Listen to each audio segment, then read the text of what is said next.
In episode 2 of Wild Homestead, the first big snowstorms arrive.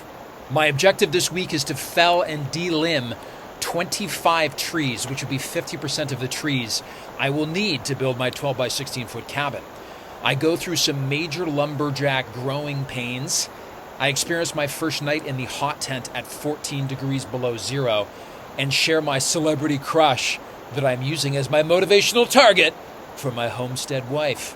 About the magical black lab from episode 1 of Wild Homestead that miraculously appeared at my tent and weaseled his way into sleep beside me, kicking me half off my sleeping mat. I awoke to him shivering and had to cover him with my coat to warm him up. He disappeared in the morning and I have not seen him again this week. I asked a few neighbors in the area and no one has ever seen this dog. If he comes back and stays, I will adopt him, as he is clearly some kind of land spirit sent by the gods to welcome me. I truly hope he is okay. On Monday of this week, I had no idea how hard Mother Nature was about to punch me in the face. Von Clausewitz's famous quote, "No plan survives first contact with the enemy," is so true. Or as Mike Tyson paraphrased it, everybody has a plan until they get punched in the face. Mother Nature has within her a good queen, the giver of life, but also an evil queen, the taker of it. May the gods bless Mother Nature.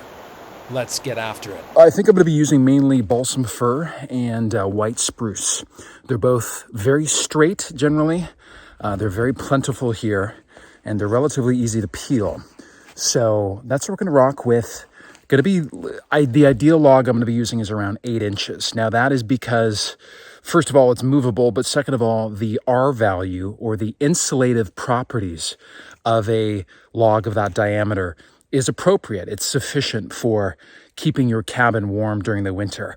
Because remember, when you have a log cabin wall, you don't need to insulate the walls with conventional insulation. That's one of the big advantages of having a log cabin. So 8 inches is generally the minimum because I'm at such a speed requirement here because winter is closing in.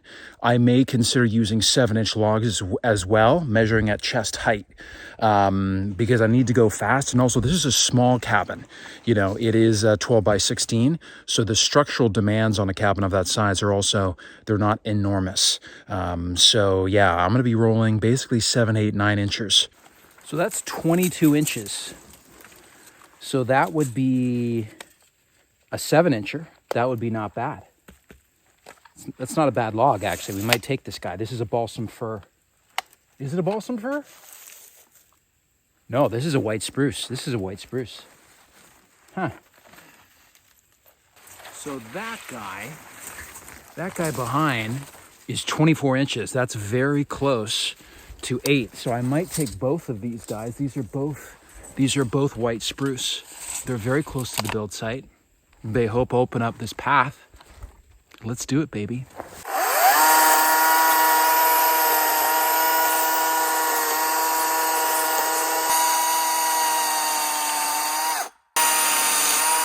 I've been using my electric more than I've been using my gas because it's so much quieter.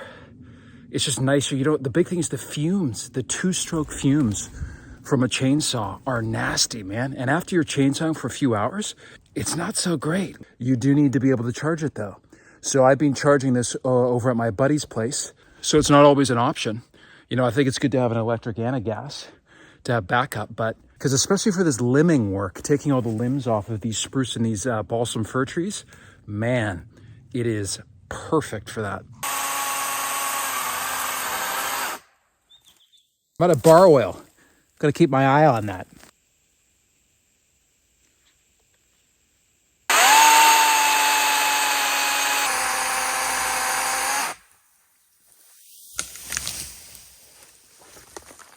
Woo! 1 down, 49 to go.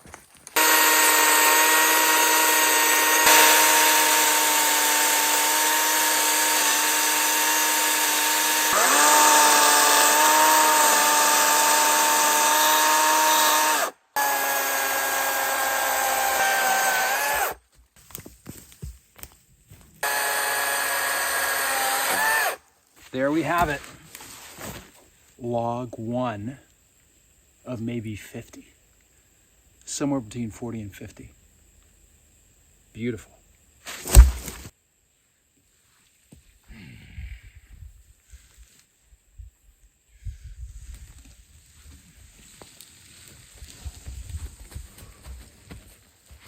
Oh yeah, we can do this. We can do this.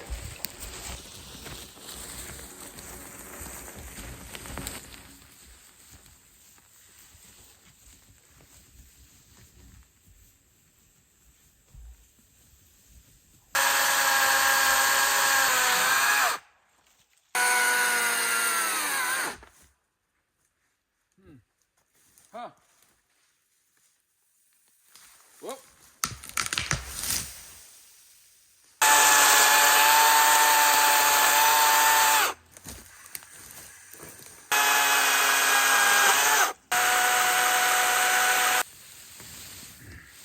I just realized spruce trees are generally used as Christmas trees. That is a perfect Christmas tree. That's my Yule tree. Yule log.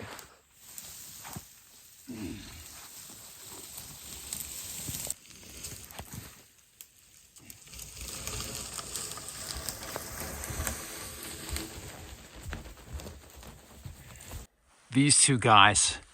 This is a white spruce, that's a balsam fir. Both 22-inch diameter, circumference, which is roughly 7 inches. So we can definitely work with that. And very close to the build site, just over there. It's kind of on this slope, which might make it difficult.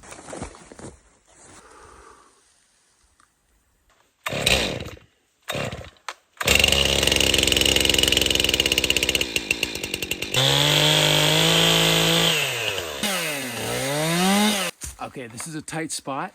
I'm gonna try to fell this thing directly along the path. I don't know if it's possible, but we're gonna try.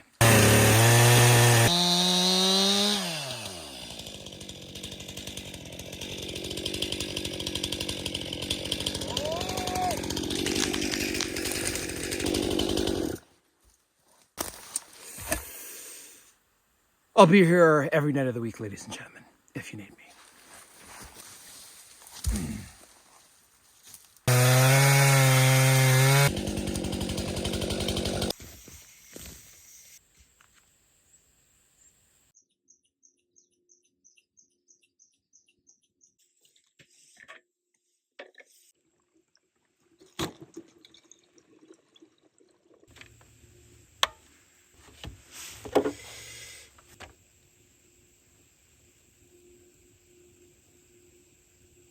Oh, shit.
Can we get this balsam fir on the path? Yoda would say, do or do not, there is no try.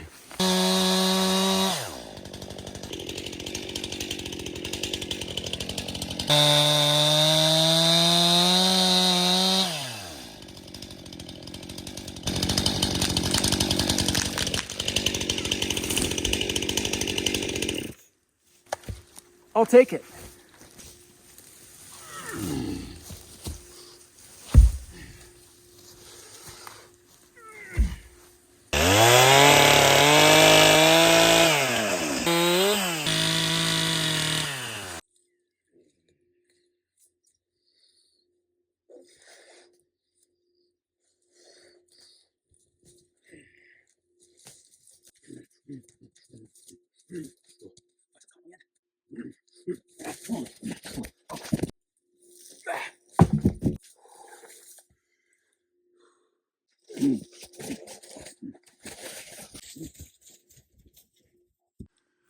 Okay, ladies and gentlemen, so we got the first 4 logs. That's the first base.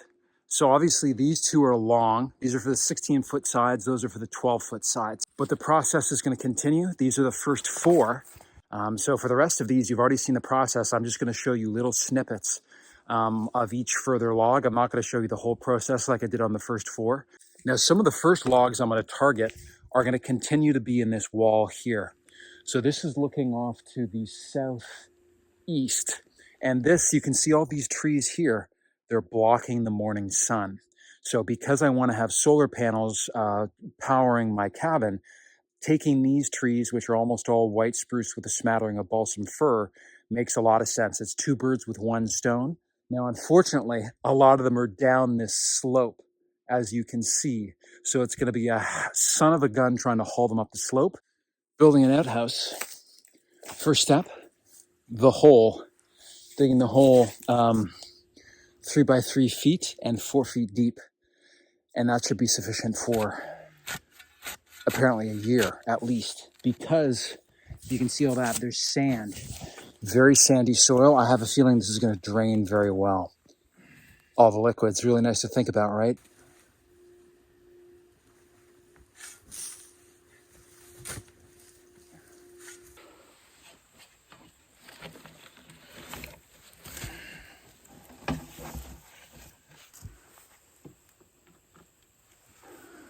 We are charging, baby.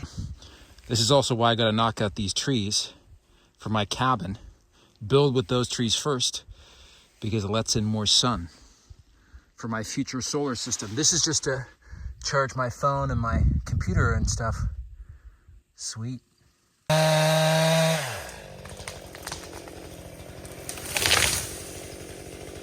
Look at this. We got a 2 for 1. The base, that's a big boy. It's 10-inch diameter at the base, 8-inch at the top. This is 8-inch at the top. Tapers down to about 7 inches here.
So it's going to be snowing later today. I bought this heavy duty 20 by 16 foot tarp.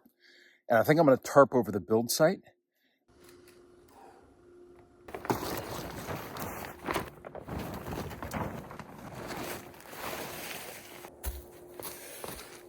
Remember how I was talking about it was a rush against time to get the foundation dug and finished before the ground froze? Look at this. This is completely frozen solid. Thank God. Talk about just in time.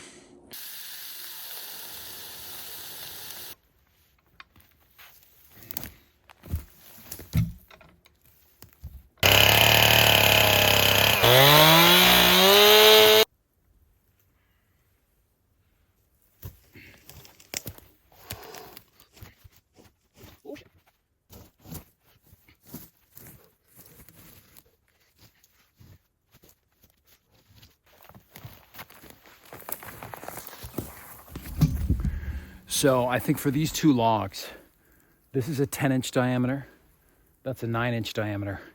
It's just too big to move by myself. So I'm gonna see if one of my neighbors can help me haul it up. Might have to use a come along. In the meantime, I'm gonna start cutting something else.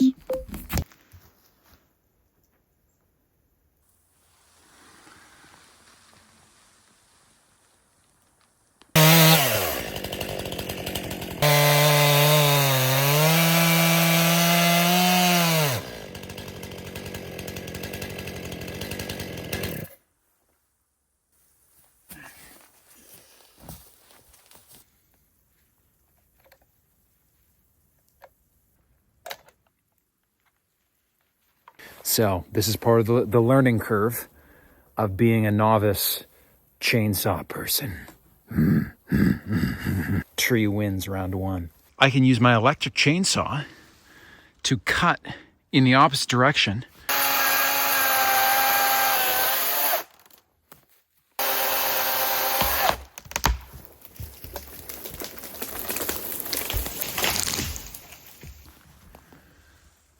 Nice. Ooh-wee.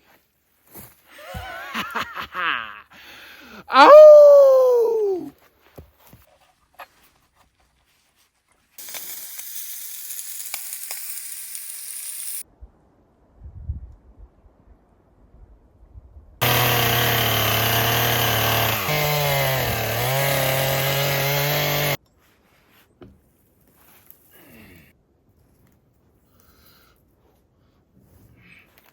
That's a big guy.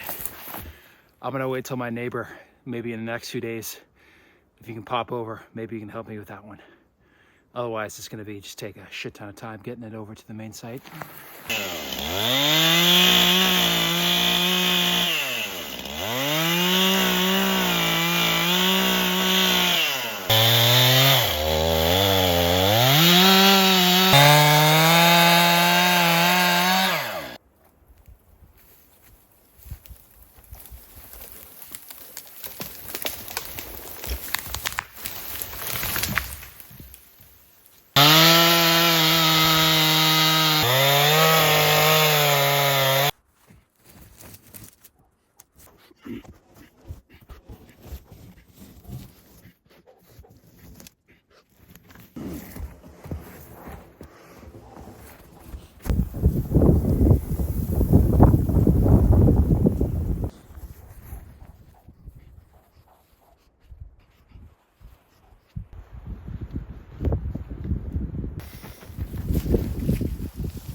The real question is, can I move it? Because generally what I should be shooting for is 6 to 8 inch diameter logs, because these 10 inchers, I can't move them. So let's see.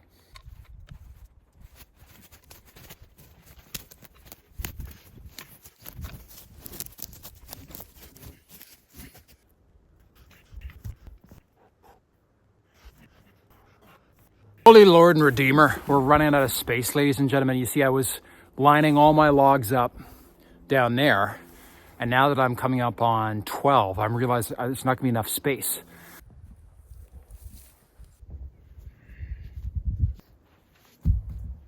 Impregnated. That's right. This is maybe my favorite tree in the world. Is an oak tree. That is a red oak. It's very tiny. It's only maybe 2 feet tall, but it's right on the edge of my trail here that comes into my build site. And it's totally being choked out by some of these trees right here. But my next tree I'm going to take is this balsam fir. It's the perfect diameter for what I'm doing. And I need to fell it in a way that does not crush this oak. But this property, as you can see, at least this part of it, it's very conifer dominant. It's mainly white spruce and balsam fir. So I really want to encourage this red oak to grow up here. So I'm going to cut back this, and the challenge is, how do I cut it without destroying the sapling? So let's go. I believe the oak is the tree of Thor, the god Thor. So let's say, hail Thor, so that this tree doesn't get crushed. Okay, there's another problem. The tree is leaning in a way. It's not leaning straight down the path. It's actually leaning this way. So it's literally leaning directly towards the red oak.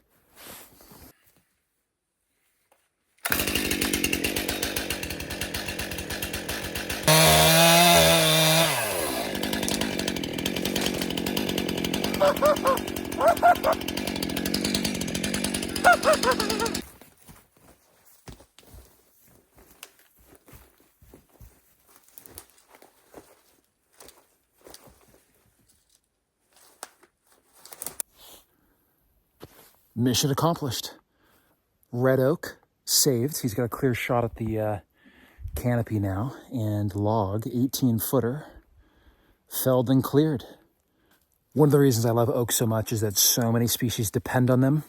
They use their branches to nest in. They eat their leaves. They lay their eggs on them. And the biggest thing is acorns. Acorns provide so many hundreds, trillions of calories every year in North America when they're dropping to the ground. They're high in fat, they're high in carbs, they're high in protein. So they're just such a plentiful, bountiful tree. They support so many species. That's why I love them so much. And they're just cool as heck, man. I think in its lifetime, a single oak can produce up to 100 million acorns. If you look at some of the drone shots in this area, you can see all of the hills and the mountains are just covered with maple and oak. But down here, like in a lowland, right beside the river over here, it's very conifer dominant. So any oaks, any maples I find, I'm going to try to protect them, like the spruces and the balsam fir and the white pine and the jack pine that's down here. They all have their important ecological niches and provide habitat and food themselves. But the oak is my tree. It's also the tree of Thor, probably my favorite god there is. And I'm just going to try to protect him as much as I can.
I love this.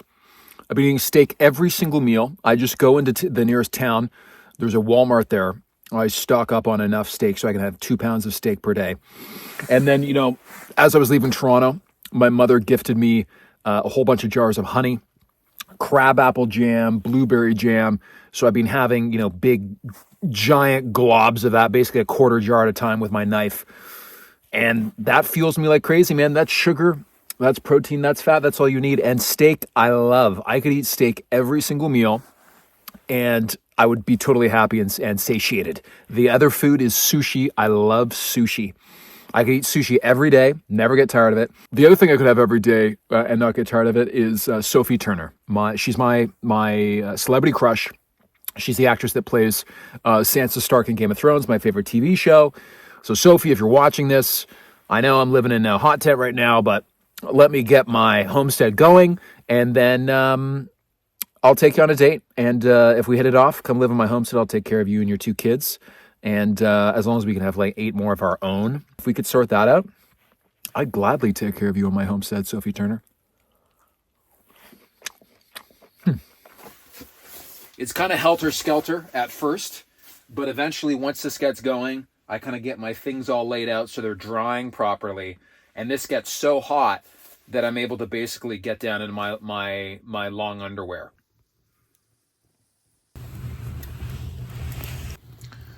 You can hear the snow melting on the outside. Eventually this thing gets so hot that all the snow just slides right off. That's how hot it gets inside here. This cot is amazing. So much better than sleeping on the ground. Oh my God.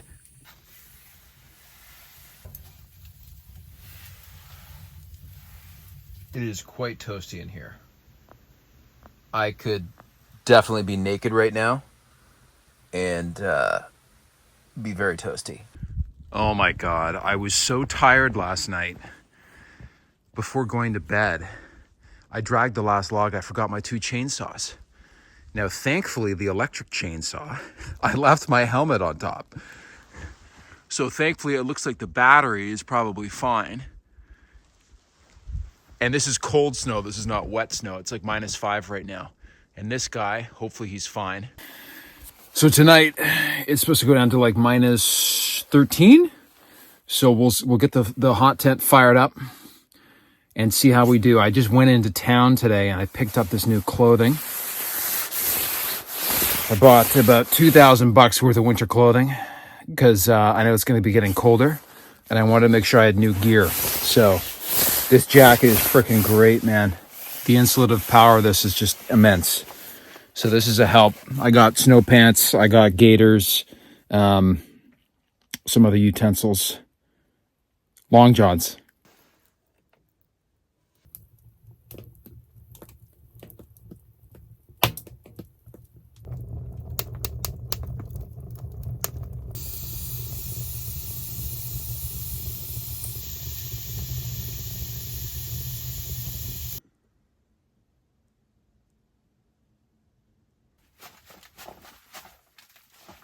It's so hot in here right now. I don't think I can sleep in my sleeping bag. I think I'm just going to lay on top with my wool blanket. That's how freaking warm it is in here with this stove.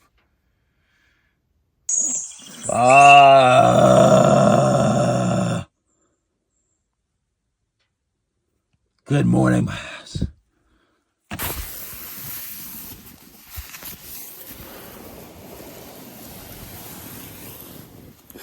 Oh, the stove is out. Stove is out. But I bet you there's some embers in there. Gotta get refired. I think it's -13 or -14 right now. It's really not that bad. I mean, it's not comfortable, but the good news is in the 10-day forecast, it's going to be pretty much between 0 and +3 over the next 10 days during the day, and at night it's going to be between -4 and -8. So it's very favorable conditions for construction.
So I've made a mistake with my logs because, as you can see, the ones behind, some of them you can see, now that they're covered under snow, there's a risk that they get frozen to the ground. This one I couldn't pick up before I started filming. I could not pick it up. I'm gonna run into big problems over the next 2 weeks.